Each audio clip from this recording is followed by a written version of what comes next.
If the thought of leaving your child with someone else all day, every work day, makes you want to never leave your child at all, you're not alone. It's a big decision. Coming up on Polk Place, we will give you the resources you need and introduce you to a local program that has everything you need to help you make an informed decision. Make sure you stick around.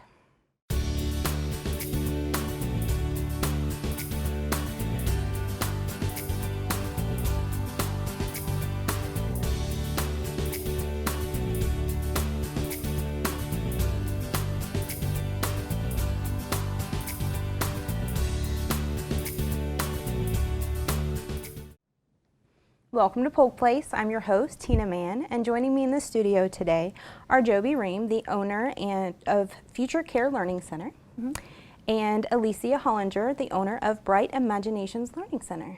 Good morning. Welcome. Well, I have heard that you two are experts in the realm of child care, especially younger. Mine are all pretty much teenagers at this point, so I am so out of the loop when it comes to what is available for preschool and pre-K, so why don't you guys fill me in a little bit? There are different types of child care options. They range from small child care home facilities to large facilities as well. Well, it's a terrifying thing as a parent to let somebody else take care of your kid. So as somebody who may be a first-time parent, or maybe they're going back to work and they're looking into this, where do they start? What questions do they need to ask? I think that with me personally, I am a person, I'm a visual person, and I like to walk in and see because I can get a good feeling. I would tell parents to start by, looking at local child care facilities. You can walk in and do a tour. You can ask a lot of questions. You can see a lot of stuff as you walk into centers. You can get a good feeling of whether are children happy, staff-wise, and you can just kind of get a good viewpoint as you're walking in. So I would tell most new parents, do a lot of research. Look at a lot of centers, home and facilities, because you can get a good idea of what type of center it is that you're walking into, or I say the vibe, kind of like, you know what I mean? You get a good feeling as you're walking in. So I would tell parents to go look and research. That is one of the first things I did when I was looking for a facility for my youngest and even oldest, because I kind of had varying needs. I had a 3-year-old who was not ready for pre-K, and he has some behavior issues, so I was looking to see if they could handle that. But I had older kids who had started school, and I needed them to be able to take my kids to school and watch them after until I got off of work. So that, and that's one of the things I did. I went in and I talked to the director, I talked to the staff, I looked at it, and it was, really important. When you're considering the age of the children, what is typically available? Like when you're thinking babies or toddlers or older kids. Lately we found that the younger the child is, the greater the need has been, and most facilities, especially if they're high quality facilities, are already full or on some sort of wait list. So I think that we collectively highly suggest that when you even start considering child care, you need to start looking before you absolutely need it. Anywhere from 3 to 6 months in advance, just to get your list shortened to at least the top 3. I also suggest to my families that are touring that you visit 3 to 5 facilities as well, so that when the need arises, one is not available, then you have another choice in childcare as well. And I would also just like to add, especially if you're looking for an infant spot, we take infants at Childcare, and a lot of child care centers take infants anymore. So infants is very important that you start looking like when you find out you're pregnant. Exactly. Wow. Because infants that's a rarity I'm finding in a lot of child care centers. A lot of centers do not do infants anymore. I can imagine why. They're very high maintenance, high care. You have to have the ratio is a lot lower. It is, and that's another thing that when ratios is a big thing to me. If you're looking for quality, you're going to look at child-teacher ratios. Absolutely. Because the smaller the classrooms are and the less, the ratio per teacher is, you're going to find that the quality is going to be, because you have more one-on-one. Teachers have more one-on-one when you have smaller classrooms. I know both of you are owners of very well-respected facilities. So as parents who are watching, they're going to want to know why people choose yours, because that's going to help them choose theirs. So what have you heard from your clients as to why they choose your facility in particular? I've heard from parents and just throughout the community, be it Facebook pages, the moms chat rooms and things of that nature. So Tell Us also is a good resource, greatschools.org. One of the things that is motivating as a child care provider is when parents feel the love as the child walks in, when they feel like it's personable, when they feel like they can come to the director and if they have a mom question, when they feel like there's not so much red tape to get answers. A lot of our families are first-time moms and dads, and they do have questions that are uncomfortable sometimes. And to have that person that's not going to judge, but is going to understand where they're coming from is very important. So I think that personable appeal is what makes us, Bright Imaginations, as well as Future Care, huge in the community, because you're talking to not just the foundation, but you're talking to the custodians and the nurturers, and we do it all.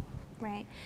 So at a daycare facility or a facility like yours, what does a typical day look like for these kids? I mean, what kind of activities are you doing? I mean, I'm assuming they don't just sit there all day. So. No, they don't just sit there all day. We, our curriculum at Future Care is Beyond Centers in Circle Time, and it's a lot of hands-on activities. So, I mean, our center goes through, we have lesson plans. There are certain times a day that we do certain things. It's just not like, okay, well, you come in and you just do whatever. Our staff is trained. Most of my staff, the question you had earlier, one of the things that we get a lot of feedback on is my staff has been with me for 20 years. Oh, wow. I don't have a big teacher turnover. So my staff knows you're going to do lesson plans, you're going to follow your lesson plans, you're going to be, it's consistent. It's a schedule, you're going to do the same things every single day, you're going to have circle time the same time, you're going to eat lunch the same time, you're going to have group, small group, large group activities the same time, and it is a constant rotation of activities going on, whether it's large group or whether it's small group, outside or inside. It's a big flow. It's not just, okay, you come in and do whatever you want to do.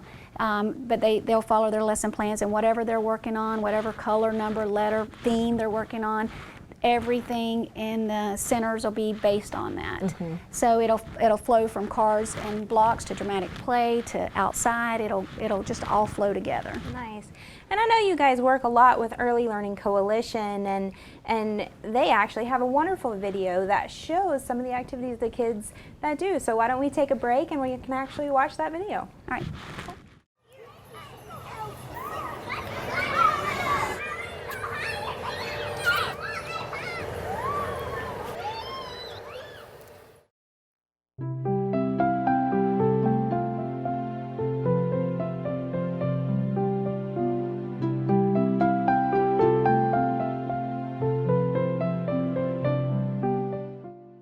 Hi, I'm Dr. Mark Hutek, the CEO of the Early Learning Coalition of Polk County.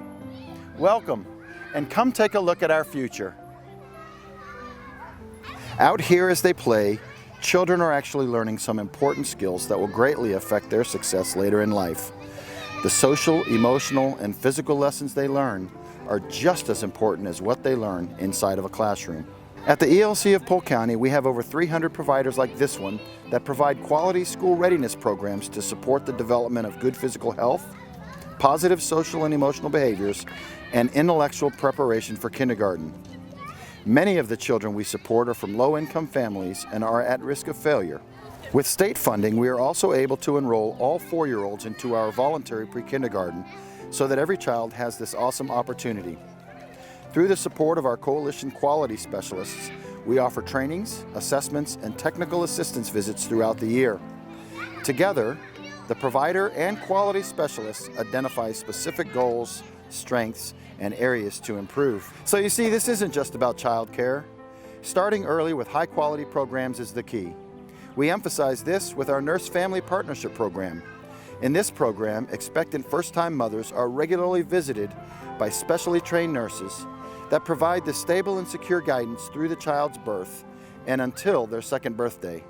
This is a new program that just started in 2015, and we're very fortunate to be the first coalition in the state to offer such a wonderful initiative. As a matter of fact, we recently had a graduation ceremony for our first cohort of new moms and their children that completed the 2-year program. Those first few years really are so critical. Did you know that 85% of a child's brain development occurs between birth and 3 years of age? That window of time is very brief, and we can greatly impact that development. For instance, it's never too early to begin exposing children to letter sounds and names to begin a foundation for literacy. Teaching children structure and respect for rules can also start them on a positive path. Did you know that children's self-control at age 4 can predict some important outcomes like SAT scores and even drug use later in life? By the age of 5, we can also predict who's going to finish high school and college and who may not. When children aren't successful, it affects all of us. Every student requiring remedial training costs Florida businesses an estimated annual average of more than $3.5 billion. If we start early, quality childhood programs with degreed teachers can reduce the need for grade retention and juvenile crime.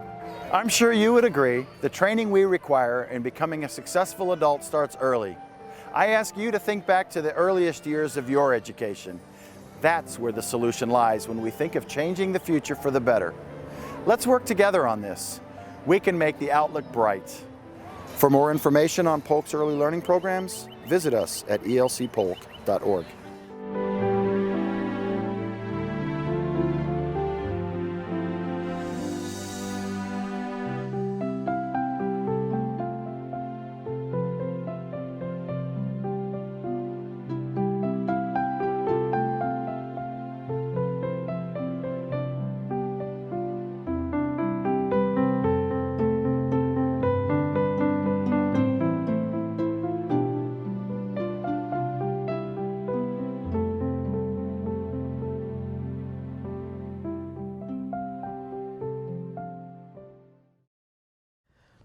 So that's an awesome video from Early Learning Coalition, and they really do a lot with you guys. So how do they help you guys out?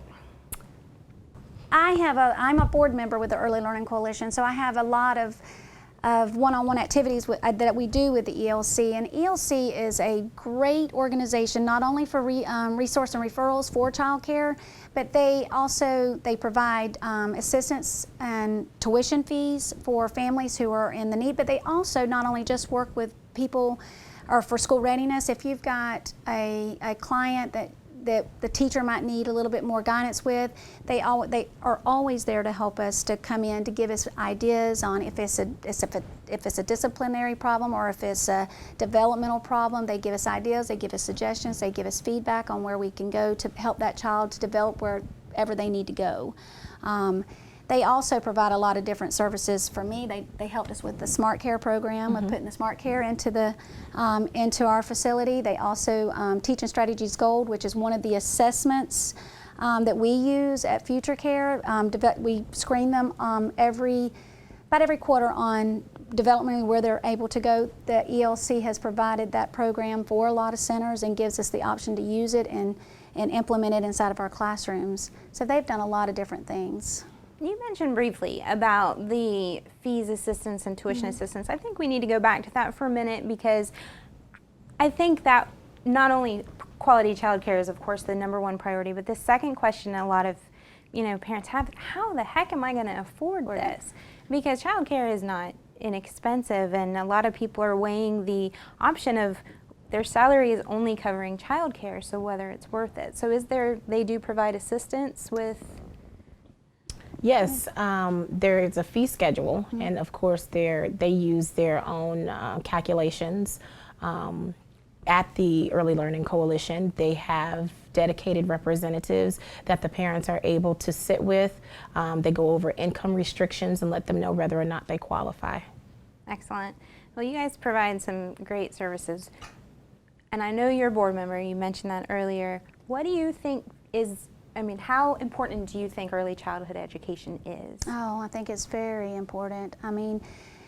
Just what children need to know now just to go into kindergarten. To me, I've been in early childhood education now for 25 years, and just in the in the last 10 years, it has tripled of what children need to know by the time they need to go into kindergarten. And it's not just, you know, A, B, C, that kind of thing. It's social skills, it's emotional. There's so many different domains that each child needs to even, you know, understand. And I think early childhood education is very important, and it really depends.